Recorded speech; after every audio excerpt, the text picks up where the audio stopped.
وَقُلْ جَاءَ الْحَقُّ وَزَهَقَ الْبَاطِلُ إِنَّ الْبَاطِلَ كَانَ زَهُوقًا۔ الحمد للہ وکفا وسلام علی عبادہ الذین اصطفى، اما بعد، اللہم الہمنی رشدی واعذنی من شر نفسی۔ سامعین، عید کا مہینہ گزرتے ہی گزشتہ کئی سالوں سے ایک نئی چیز دیکھنے میں آئی ہے جو ہمارے اسلاف کی تاریخ میں کہیں موجود نہیں تھی، وہ ہے عید ملن۔ عید ملن کا مطلب یہ ہے کہ ایک ایسے پروگرام اور ایک ایسی مجلس کا انعقاد کیا جائے جس میں مسلمانوں کے ساتھ غیر مسلموں کو بھی عید کی خوشی میں شریک کیا جائے۔ یہ نئی صورتحال جائز ہے یا نہیں؟ آئیے اسے شریعت کی نگاہ سے دیکھتے ہیں۔ سامعین، عید ملن کا لفظ سننے میں خواہ کتنا ہی بھلا لگے مگر مزاج شریعت سے میل نہیں کھاتا۔ عید ملن کی قباحت سمجھنی ہو تو افطار پارٹی سے بھی اسے سمجھا جا سکتا ہے۔ رمضان آتے ہی بعض مسلمان افطار پارٹی کے عنوان سے مجلس لگاتے ہیں اور اس میں غیر مسلموں کو تو بلاتے ہی ہیں، ان لوگوں کو بھی دعوت دے ڈالتے ہیں جو اسلام میں کبھی تھے مگر نکل گئے اور اب بھی ان کے نام عربی فارسی والے ہیں۔ گویا افطار پارٹی میں کبھی ایسا بھی ہوتا ہے کہ مسلمان، غیر مسلم اور مرتد تینوں طرح کے لوگ جمع ہو جاتے ہیں۔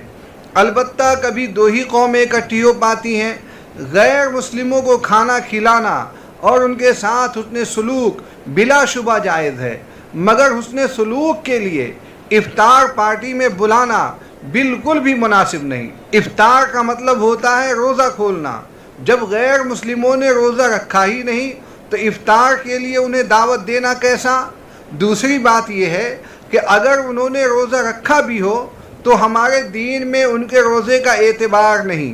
لہذا جو لوگ یہ سمجھتے ہیں کہ غیر مسلموں کو افطار کی دعوت دینے سے کوئی ثواب ملے گا، ان کی سوچ انتہائی لغو اور واضح غلط ہے۔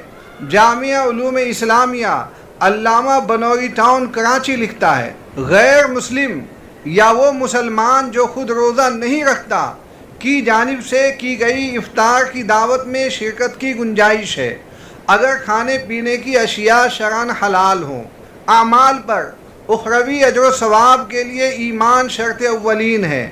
ایمان کے بغیر اعمال صالحہ مقبول نہیں ہوتے، لہذا مسلمان گناہگار کو تو بسبب ایمان افطار کرانے پر اجر و ثواب حاصل ہوگا، البتہ غیر مسلم کو افطاری کرانے پر اخروی ثواب نہیں ملے گا۔ تاہم اللہ رب العزت اس عمل کا بدلہ دنیا ہی میں عطا فرما دیں گے۔ فقط واللہ تعالی عالم۔ سامعین، افطار کا یہ حکم تو اس وقت ہے جب غیر مسلموں کو افطار ثواب کی نیت سے کھلایا جائے، لیکن اگر اسی عمل میں دکھاوا بھی شامل ہو جائے تو یہ صورتحال اور بھی خراب ہو جاتی ہے۔ آج کل کی تمام افطار پارٹیاں دکھاوے کے لیے ہی منعقد ہوتی ہیں اور ایسی خرافات ان میں ہوتی ہیں کہ الامان۔ افطار پارٹی میں غیر مسلم مرد تو مرد، عورتوں کو بھی مدعو کیا جاتا ہے اور افطار کے وقت انہیں بھی ٹوپی پہنائی جاتی ہے۔ ہماری شریعت میں مرد و عورت کا اختلاط جائز نہیں، مگر افطار پارٹی کے نام پر سب کچھ چل رہا ہے۔ آئیے پہلے دکھاوے سے متعلق 2 آیتیں اور 2 حدیثیں پڑھ لی جائیں، ان کے بعد اصل موضوع پر تبصرہ ہوگا۔ اللہ تعالیٰ فرماتے ہیں، وَالَّذِينَ يُنْفِقُونَ أَمْوَالَهُمْ رِئَاءَ النَّاسِ وَلَا يُؤْمِنُونَ بِاللَّهِ وَلَا بِالْيَوْمِ الْآخِرِ وَمَنْ يَكُنِ الشَّيْطَانُ لَهُ قَرِينًا فَسَاءَ قَرِينًا۔ جو لوگ اپنا مال لوگوں کے دکھاوے کے لیے خرچ کرتے ہیں اور اللہ تعالیٰ پر اور قیامت کے دن پر ایمان نہیں رکھتے اور جس کا ہم نشیں اور ساتھی شیطان ہو، وہ بدترین ساتھی ہے۔ ایک دوسرے مقام پر اللہ تعالیٰ نے فرمایا، یا ایھا الذین آمنوا لا تبطلوا صدقاتکم بالمن والأذى كالذي ينفق ماله رئاء الناس ولا يؤمن بالله واليوم الآخر۔ اے ایمان والو، اپنی خیرات کو احسان جتا کر اور ایذا پہنچا کر برباد نہ کرو، جس طرح وہ شخص جو اپنا مال لوگوں کے دکھاوے کے لیے خرچ کرے اور نہ اللہ تعالیٰ پر ایمان رکھے نہ قیامت پر۔ نبی پاک صلی اللہ علیہ وسلم نے فرمایا، میں تمہاری بابت سب سے زیادہ جس چیز سے ڈرتا ہوں وہ چھوٹا شرک ہے۔ صحابہ نے عرض کیا، اللہ کے رسول صلی اللہ علیہ وسلم چھوٹا شرک کیا ہے؟ آپ صلی اللہ علیہ وسلم نے فرمایا، دکھاوا۔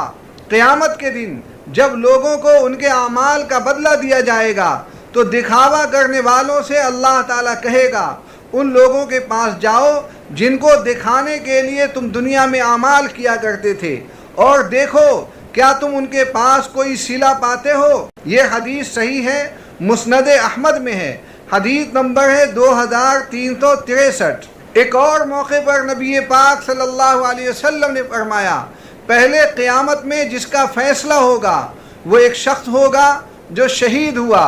جب اس کو اللہ تعالیٰ کے پاس لائیں گے تو اللہ اپنی نعمت اس کو بتلا دے گا، وہ پہچانے گا۔ اللہ تعالیٰ پوچھے گا، تو نے اس کے لیے کیا عمل کیا ہے؟ وہ بولے گا، میں نے تیرے راستے میں جہاد کیا یہاں تک کہ شہید ہوا۔ اللہ تعالیٰ فرمائے گا، تو نے جھوٹ بولا، تو اس لیے لڑا تھا تاکہ لوگ بہادر کہیں، اور تجھے بہادر کہا گیا۔ پھر حکم ہوگا، اس کو اونھے منہ گھسیٹتے ہوئے جہنم میں ڈال دو۔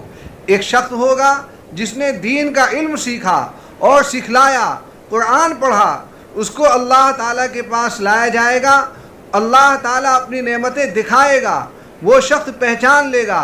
تب کہا جائے گا کہ تو نے اس کے لیے عمل کیا ہے؟ وہ کہے گا، میں نے علم پڑھا اور پڑھایا اور قرآن پڑھا۔ اللہ تعالیٰ فرمائے گا، تو جھوٹ بولتا ہے، تو نے اس لیے علم پڑھا تھا کہ لوگ تجھے عالم کہیں، اور قرآن اس لیے پڑھا تھا کہ لوگ قاری صاحب کہیں، تجھ کو عالم اور قاری دنیا میں کہا گیا۔ پھر حکم ہوگا، اس کو منہ کے بل گھسیٹتے ہوئے جہنم میں ڈال دو، چنانچہ اسے بھی جہنم میں ڈال دیا جائے گا۔ ایک شخص ہوگا جس کو اللہ تعالیٰ نے مال دیا تھا اور سب طرح کے مال دیے تھے، وہ اللہ تعالیٰ کے پاس لایا جائے گا، اللہ تعالیٰ اس کو اپنی نعمتیں دکھلائے گا، وہ پہچان لے گا۔ اللہ تعالیٰ پوچھے گا، تو نے اس کے لیے کیا عمل کیے؟ وہ کہے گا، میں نے تیرے راستے میں مال بہت خرچ کیا۔ اللہ تعالیٰ فرمائے گا، تو جھوٹا ہے، تو نے اس لیے خرچ کیا کہ لوگ سخی کہیں، تو تجھے لوگوں نے سخی کہہ دیا دنیا میں۔ پھر حکم ہوگا، منہ کے بل کھینچ کر جہنم میں ڈال دیں گے۔ یہ حدیث صحیح مسلم میں ہے، حدیث نمبر ہے 2986۔ سامعین، دکھاوے کے عمل پر آپ نے وعیدیں سن لی، اب آئیے اصل موضوع کی جانب۔ عید روزے کا تحفہ ہے۔ مسلمانوں نے اللہ کے حکم کے مطابق پورے ماہ کے روزے رکھے، بھوک پیاس کی شدت برداشت کی، گرمی کی سختی جھیلی، نیند کی قربانی دی۔ ان آزمائشوں کے انعام میں عید کا جشن ملا۔ اس جشن کا غیر مسلموں سے کیا جوڑ ہے؟ جس طرح افطار کا غیر مسلموں سے کوئی تعلق نہیں، اسی طرح عید کا بھی ان سے کوئی ربط نہیں۔ ہمارے بعض بڑوں نے تو یہاں تک کہا ہے، لیس العید لمن لبس الجدید انما العید لمن امن من الوعید، لیس العید لمن تبخر بالعود انما العید للتائب الذی لا يعود، لیس العید لمن تزین بزینت الدنیا انما العید لمن تزود بذات التقوی، لیس العید لمن رکب المطایا انما العید لمن ترک الخطایا، لیس العید لمن بسط البساط انما العید لمن جاوز الصراط۔ عید اس آدمی کے لیے نہیں ہے جو نئے کپڑے پہنے، بلکہ اس کے لیے ہے جو عید سے امن میں یعنی برے کاموں سے بچتا رہے، تاکہ اللہ تعالیٰ کی رحمت و مغفرت کا مستحق ہو اور اس کے عتاب سے امن میں رہے۔ عید اس آدمی کے لیے نہیں ہے جو عود کی خوشبو سے معطر ہو، بلکہ اس کے لیے ہے جو توبہ کرنے والا ہو کہ پھر گناہ نہ کرے۔ عید اس آدمی کے لیے نہیں ہے جو آرائش دنیا کی زینت اختیار کرے، بلکہ اس کے لیے ہے جو تقوی کو آخرت کے لیے زاد راہ بنائے۔ عید اس آدمی کے لیے نہیں ہے جو سواریوں پر سوار ہو، بلکہ اس کے لیے ہے جو گناہوں کو چھوڑ دے۔ عید اس آدمی کے لیے نہیں ہے جو آرائش و زیبائش کے فرش بچھائے، بلکہ اس کے لیے ہے جو پل صراط سے گزر جائے گا۔ سامعین، عید ملن کئی خرافات و ممنوعات کا مجموعہ ہے۔ پہلی بات تو یہ ہے کہ عید کا لفظ مذہبی اور شرعی لفظ ہے، جس کا ذکر چھڑتے ہی ہر ایک کا ذہن اسلام کی جانب چلا جاتا ہے۔ اس موقع پر ملاقات ہی کرنی ہو تو اپنے دینی بھائیوں سے کرنی چاہیے، جس پر ثواب کی بشارت سنائی گئی ہے۔ نبی پاک صلی اللہ علیہ وسلم نے فرمایا ان رجلا زار اخا له في قرية اخرى فارشد الله له على مدرجته ملكا فلما اتى عليه قال اين تريد؟ قال اريد اخا لي في هذه القرية. قال هل لك عليه من نعمة تربها؟ قال لا غير أني أحببته في الله عز وجل. قال فإني رسول الله إليك بأن الله قد أحبك كما أحببته فيه. وقال النبي صلى الله عليه وسلم من عاد مريضا أو زار أخا له في الله ناداه مناد أن طبت وطاب ممشاك وتبوأت من الجنة منزلا. اس کا ترجمہ یہ ہے کہ ایک آدمی اپنے مومن مسلمان بھائی کی ملاقات کے لیے دوسرے گاؤں کی جانب چلا۔ اللہ عز و جل نے اس کی راہ میں ایک فرشتے کو انسانی شکل و صورت میں کھڑا کر دیا۔ جب یہ آدمی وہاں پہنچا تو اس فرشتے نے پوچھا ہاں بھائی کہاں جا رہے ہو؟ وہ کہنے لگا اس قریب والی بستی میں میرا ایک بھائی ہے، میں اس سے ملاقات کے لیے جا رہا ہوں۔ فرشتے نے پوچھا کیا اس آدمی کا تمہارے اوپر کوئی احسان ہے جس کا بدلہ اتارنے کے لیے جا رہے ہو؟ اس نے کہا نہیں، میں تو اس سے اللہ کے لیے محبت کرتا ہوں۔ فرشتہ کہنے لگا میں اللہ تعالیٰ کا بھیجا ہوا تمہارے پاس آیا ہوں، اللہ تعالیٰ بھی تم سے محبت کرتا ہے جس طرح تم اس کی ذات کے لیے اپنے مسلمان بھائی سے محبت کرتے ہو۔ نبی پاک صلی اللہ علیہ وسلم نے یہ بھی فرمایا کہ جس مسلمان آدمی نے کسی مسلمان مریض کی تیمارداری کی یا وہ ایک اللہ کی خاطر اپنے مومن مسلمان بھائی کی ملاقات کے لیے گیا، اسے ایک آواز دینے والا آواز دیتا ہے تیرے لیے بھی مبارکبادی ہو اور تیرا چلنا بھی مبارک ہو، تو نے تو جنت میں داخل ہونے کی جگہ بنا لی۔ یہ دونوں حدیثیں صحیح مسلم میں ہیں اور ترمذی میں بھی ہیں۔ سامعین، اسلام کی 1450 سالہ تاریخ میں کبھی نہیں سنا گیا کہ عید کی خوشیاں غیر مسلموں کے ساتھ منانے کے لیے کسی تقریب کا انعقاد عمل میں آیا ہو۔ ایسا نہیں ہے کہ ہمارا دین غیر مسلموں کے ساتھ اتنے سلوک کی تعلیم نہیں دیتا، مگر عید کی خوشیاں منانے کے لیے اس طرح کی محفلوں کا ہمارے دین میں کوئی تصور ہی نہیں ہے۔ دوسری بات یہ ہے کہ اس طرح کی تقریبات میں دعوت اسلامی کا کوئی پہلو نہیں ہوتا، بلکہ یہ ایک طرح تجدید ملاقات و احیاء تعلقات کا ایک بہانہ ہوتی ہے۔ تیسری بات یہ ہے کہ اس میں اسراف اور فضول خرچی بہت ہوتی ہے۔ اسلام میں فضول خرچی کرنے والوں کو شیطان کا بھائی کہا گیا ہے۔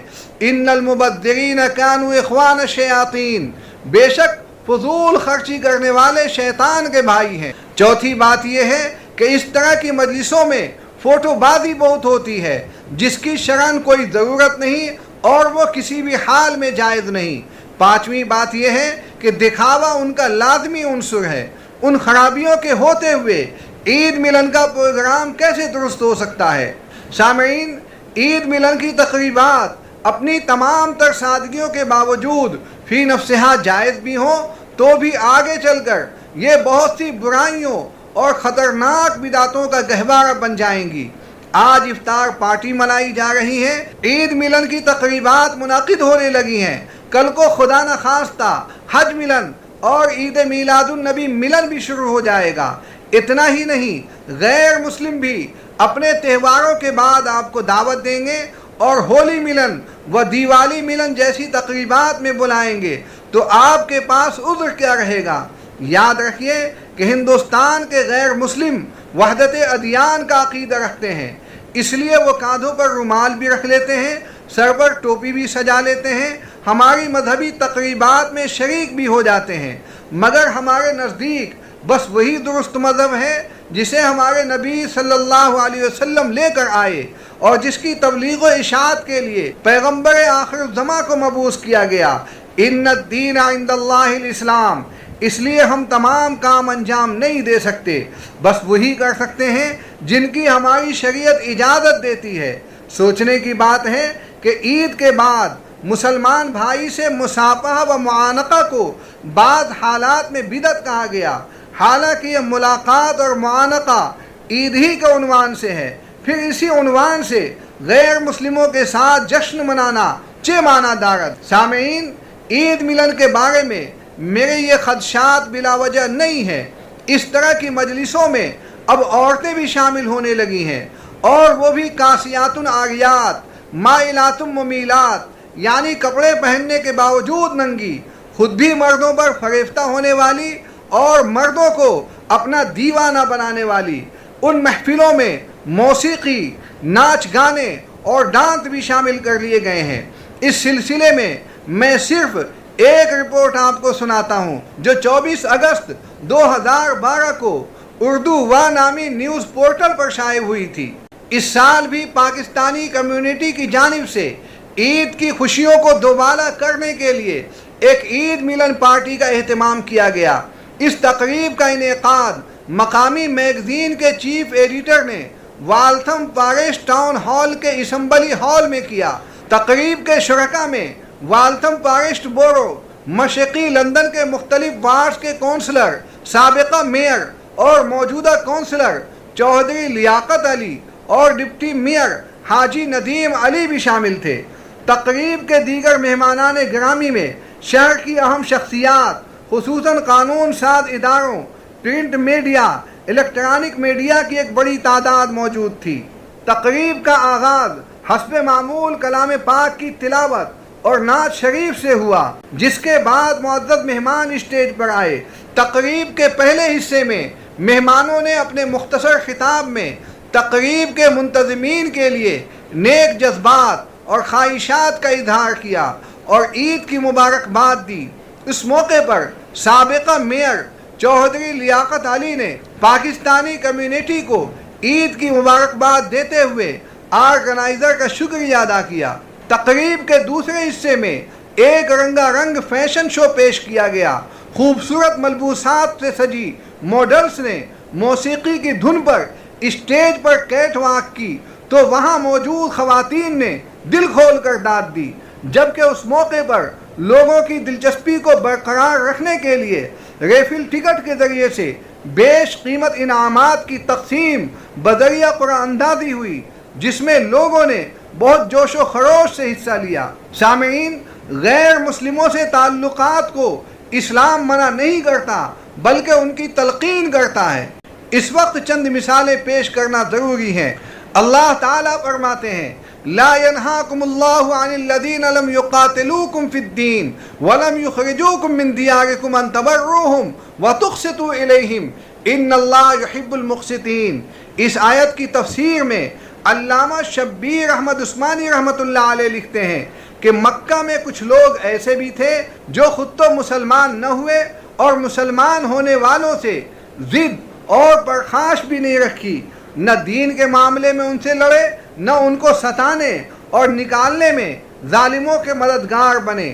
اس قسم کے غیر مسلموں کے ساتھ بھلائی اور خوشخلقی سے پیش آنے کو اسلام نہیں روکتا۔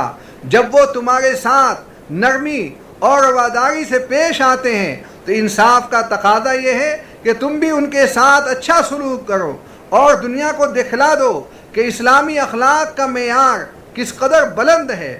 اسلام کی تعلیم یہ نہیں ہے کہ اگر غیر مسلموں کی ایک قوم مسلمانوں سے برسر پیکار ہے تو تمام غیر مسلموں کو بلا تمیز ایک ہی لاٹھی سے ہانکنا شروع کر دیں۔ ایسا کرنا حکمت و انصاف کے خلاف ہے۔ حاشیہ ترجمہ شیخ الہند، صفحہ نمبر 729۔ سامعین، اسلام کے بدترین دشمنوں میں یہود اور عیسائی بھی شامل تھے، مگر ہمارے نبی صلی اللہ علیہ وسلم نے ان کے ساتھ بھی اتنے سلوک رکھا، بلکہ مدینے کو امن و امان کا گہوارہ بنانے کے لیے ان سے معاہدے بھی کیے۔ یہود سے کیے معاہدات یہ تھے: نمبر 1، تمام یہودیوں کو شہریت کے وہی حقوق حاصل ہوں گے جو اسلام سے پہلے انہیں حاصل تھے۔ نمبر 2، مسلمان تمام لوگوں سے دوستانہ برتاؤ رکھیں گے۔ نمبر 3، اگر کوئی مسلمان کسی یثرب والے کے ہاتھ مارا جائے تو بشرط منظوری ورثہ قاتل سے خون بہا لیا جائے گا۔ نمبر 4، باشندگان مدینہ میں سے جو شخص کسی سنگین جرم کا مرتکب ہو اس کے اہل و عیال سے اس کی سزا کا کوئی تعلق نہیں ہوگا۔ نمبر 5، موقع پیش آنے پر یہودی مسلمانوں کی مدد کریں گے اور مسلمان یہودیوں کی۔ نمبر 6، حلیفوں میں سے کوئی فریق اپنے حلیف کے ساتھ جھوٹ بولنے سے کام نہیں چلائے گا۔ نمبر 7، مظلوموں اور ستم رسیدہ شخص کی خواہ کسی قوم سے ہو مدد کی جائے گی۔ نمبر 8، یہود پر جو بیرونی دشمن حملہ آور ہوگا تو مسلمانوں پر ان کی امداد لازمی ہوگی۔ نمبر 9، یہود کو مذہبی آزادی حاصل ہوگی۔ نمبر 10، مسلمانوں میں سے جو شخص ظلم یا زیادتی کرے گا تو مسلمان اسے سزا دیں گے۔ نمبر 11، بنی عوف کے یہودی مسلمانوں میں ہی شمار ہوں گے۔ نمبر 12، یہودیوں اور مسلمانوں میں جس وقت کوئی قضیہ پیش آئے گا تو اس کا فیصلہ رسول اللہ کریں گے۔ نمبر 13، یہ عہد نامہ کبھی کسی ظالم یا خاطی کی جانبداری نہیں کرے گا۔ سیرت ابن ہشام صفحہ نمبر 501 تا 504۔ سامعین، عیسائیوں کے ساتھ کیے گئے معاہدے یہ تھے۔ نمبر 1، ان کی جان محفوظ رہے گی۔ نمبر 2، ان کی زمین جائیداد اور مال وغیرہ ان کے قبضے میں رہے گا۔ نمبر 3، ان کے کسی مذہبی نظام میں تبدیلی نہ کی جائے گی۔ مذہبی عہدیدار اپنے اپنے عہدے پر باقی رہیں گے۔ نمبر 4، صلیبیوں اور عورتوں کو نقصان نہیں پہنچایا جائے گا۔ نمبر 5، ان کی کسی چیز پر قبضہ نہیں کیا جائے گا۔ نمبر 6، ان سے فوجی خدمت نہیں لی جائے گی۔ نمبر 7، اور نہ پیداوار کا عشر لیا جائے گا۔ نمبر 8، ان کے ملک میں فوج نہ بھیجی جائے گی۔ نمبر 9، ان کے معاملات اور مقدمات میں پورا انصاف کیا جائے گا۔ نمبر 10، ان پر کسی قسم کا ظلم نہ ہونے پائے گا۔ نمبر 11، سود خواری کی اجازت نہیں ہوگی۔ نمبر 12، کوئی ناکردہ گناہ کسی مجرم کے بدلے میں نہ پکڑا جائے گا۔ نمبر 13، اور نہ کوئی ظالمانہ زحمت دی جائے گی۔ دین و رحمت صفحہ نمبر 239 بحوالہ فتوح البلدان علامہ بلازری۔ سامعین، اسلام مکمل امن و سلامتی کا مذہب ہے۔ اس کے پیغام کو عام کرنے کے لیے دوسرے عنوانات اختیار کیے جا سکتے ہیں۔ عید اور افطار جیسے پاکیزہ لفظ کا استعمال بہت سی خرابیوں کی جڑ بنتا چلا جائے گا۔ سرے چشمہ شاید گرفتن بمیل، چپرشد نہ شاید گزشتن بپیل۔ وآخر دعوانا الحمد للہ رب العالمین۔